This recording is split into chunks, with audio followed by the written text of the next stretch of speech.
There is no one inside the screen. There is no mind reading your message. There is no little voice inside the machine wondering how to help you. And yet, somehow, it answers like it understands you. It can even help write the sentence you are hearing right now. Or at least, it feels that way. That feeling is exactly what this video is about. Like a lot of people, I use AI almost every day, mostly ChatGPT. At this point, it has become a normal part of my life. But there is one thing I never really thought about. How can a machine, using only math, answer almost anything I ask in natural language? I mean, that sounds impossible, right? Math? Really? What I'm about to tell you might make that feeling even stranger, because technically, AI does not think. It is literally unable to think the way we do. What it does is much stranger. It predicts. And once you understand how that works, something uncomfortable becomes clear. Maybe AI feels intelligent not because it thinks like us. Maybe it feels intelligent because parts of us think more like machines than we want to admit.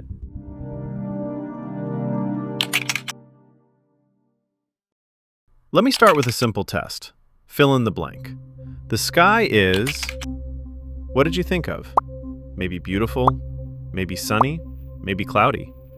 Of course, they are all fine, but most people would say blue. So why blue? Your brain did not open Google. It did not search a database. It saw a pattern it had seen thousands of times before. Since you were a child, you have seen the sky. You have heard people talk about the sky. You have read sentences about the sky. You have watched movies with blue skies. And slowly, your brain learned the pattern. The sky is usually blue. So when I gave you the sentence, your brain completed it. That is prediction. Now try something messier. I live alone. I work a boring 9 to 5. I come home, eat, scroll, sleep, and repeat the same routine every day. I feel bored. What should I do? Give me some advice. Suddenly, there is no single correct answer. It could be, get a pet, join a gym, find a hobby, go outside more. There are dozens of possible answers. But on the other side, you probably would not tell me, buy a submarine, move to Antarctica, or start a secret underground club under a bar. That would be outside the world of this question. So the thing is, if you have seen enough people, enough stories about routine, work, and modern life, you can predict what kinds of answers make sense. That is the first idea behind ChatGPT. Not a soul, not lived experience. At the most basic level, it looks at the context you gave it and predicts what kind of text should come next. The whole thing is mechanical, and somehow, it sounds like someone cares. But what exactly is it predicting? Before AI can sound human, it has to make your language non-human first. Technically, before ChatGPT can answer you, it has to break your words into smaller pieces, called tokens. A token can be a word, part of a word, a punctuation mark, or just a small piece of text. In English, one token is often around a few characters. AI does not receive your sentence as one complete human thought. It receives pieces, tiny fragments of language. Because computers do not read language the way humans do. They need language to become math. So your words become tokens, tokens become numbers, numbers move through the model, and through training, the model learns to predict what token should come next. One tiny piece at a time, it builds an answer. You typed a sentence that felt personal, but by the time it reaches the model, it is just a sequence of numbers. Before AI can sound human, it has to turn human language into something completely non-human. Now, if AI only sees numbers, how does it know that dog and bark are related? How does it know that daisy and rose are both flowers? How does it know that if I ask for a poem about a beautiful girl, words like smile, eyes, light, soft, and memory probably fit better than tax fraud or an angry refrigerator? This is where the idea of a meaning map becomes useful. Imagine meaning as a giant invisible map. Not a map with streets or countries, a map made of relationships between words and ideas. On this map, dog and puppy live close together. Cat and dog are nearby. Pet, leash, food bowl, veterinarian, all in the same neighborhood. But dog and democracy? Far apart. It really is that simple. AI has seen enough language to learn how meaning shifts depending on the words around it.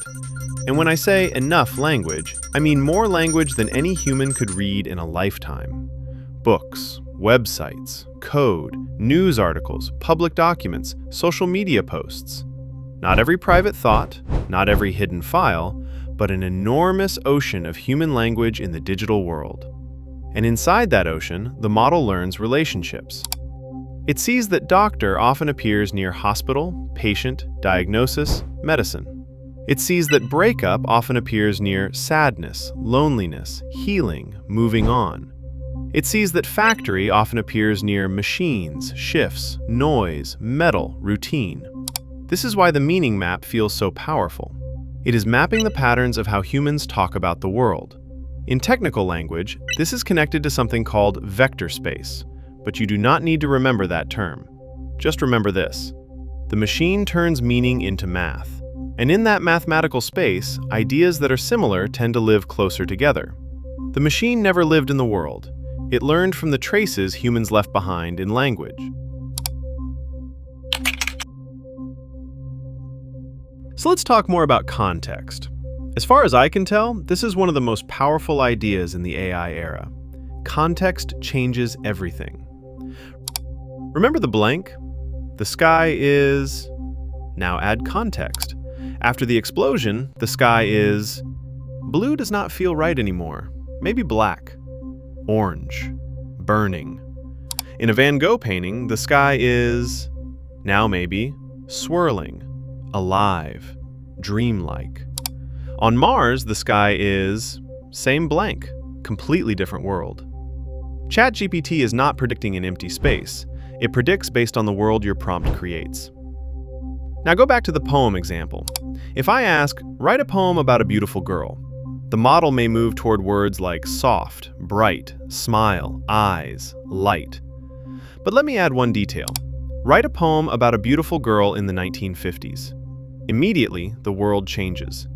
Now the poem might move toward old photographs, jazz clubs, red lipstick, train stations, cigarette smoke, black and white movies. Now add another detail. She works in a factory.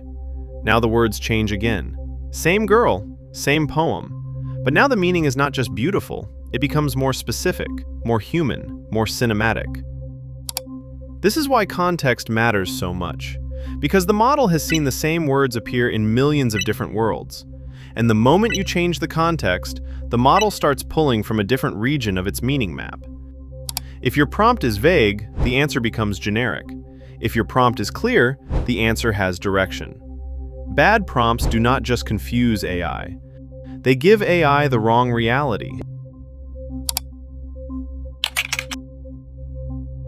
But even with context, another problem appears. Not every word in your prompt matters equally.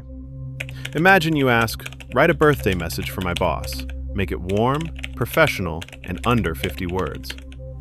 A weak system might only notice birthday message. But a better system has to hold all of this at once. Boss, warm, professional, under 50 words. Ignore boss and the message sounds too casual. Ignore professional and it sounds too emotional. Ignore under 50 words and it writes a whole paragraph. This is the simple idea behind attention. Not attention like human awareness, more like a mathematical weighting system. Some parts of your prompt shape the next prediction more strongly than others. That is why ChatGPT can follow a long prompt and use details from earlier in a conversation. Now go back to the poem. We have beautiful girl, 1950s, factory, poem. The model has to pay attention to all of them. If it pays too much attention to beautiful girl, the poem becomes generic.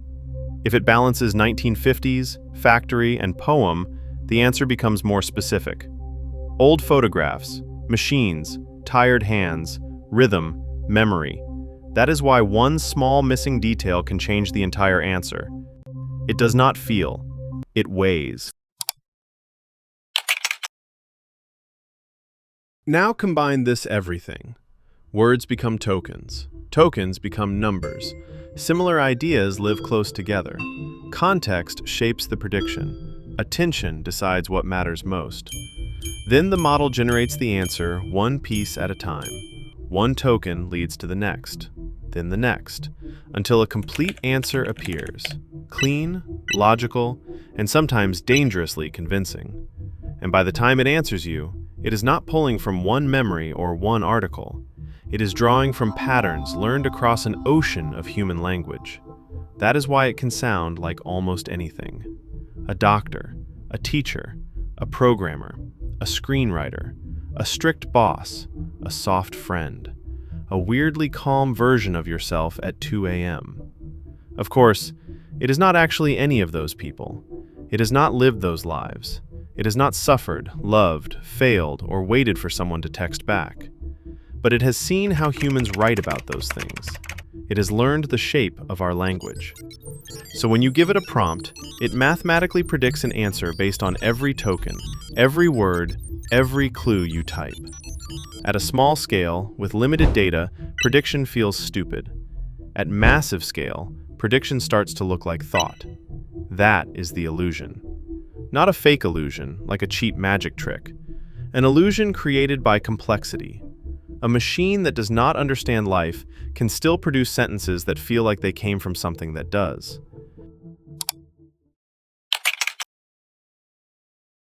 But this is where the real danger begins. If AI is predicting what kind of answer fits the context, that does not mean it is saying what is true. Sometimes the answer looks clean. It sounds logical. It has structure. It has that calm teacher voice that makes you feel safe. But one detail is wrong. This is called hallucination. And it does not always look like a machine inventing a completely fake book out of nowhere. The mistake is often more subtle.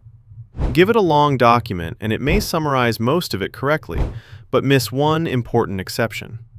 Ask it about research, and it may describe the general idea accurately, but slightly distort what the study actually proved. Ask it to explain a complicated situation, and it may connect the dots in a way that feels logical, but one of the dots was never really there. That is why hallucination is dangerous, not because AI is always wrong, but because it can be mostly right. And when something is mostly right, you stop checking. You trust the tone, the confidence, the clean bullet points. It feels perfectly logical. But remember, logic is not truth. A clean answer is not the same thing as a verified answer. Fluent language is not reality. And here is the part I was not expecting when I started researching this video. I thought this was only about machines. But the more I learned about how AI works, the more I saw something uncomfortable. We are not that different. AI fills in the next piece of text based on patterns. But humans fill in the world based on patterns too. You meet someone for the first time, and before they even finish speaking, your brain is already building a story. Their face, their clothes, their accent. And before you really know them, your brain has already started deciding what kind of person they are. You try something once and it goes badly. Maybe it was just one bad day. Maybe you were still learning. But your brain starts turning it into a pattern that maybe you are not good at this. Maybe you should stop trying. Maybe this is just who you are. You grow up hearing the same ideas again and again, and slowly, those patterns start to feel like truth. We call it intuition, experience, common sense. And sometimes it is. But sometimes it is just prediction wearing the mask of wisdom. That is why AI feels so strange. Not because it is secretly human, but because it exposes something we do every single day. We also complete stories before we verify them. We also fill gaps with assumptions. We also mistake confidence for truth. We also hallucinate meaning from incomplete information. Maybe AI is not only a tool, maybe it is a mirror, not showing us a machine becoming human, showing us how much of being human is built from patterns we never chose. And once you see that, talking to a machine never feels the same again.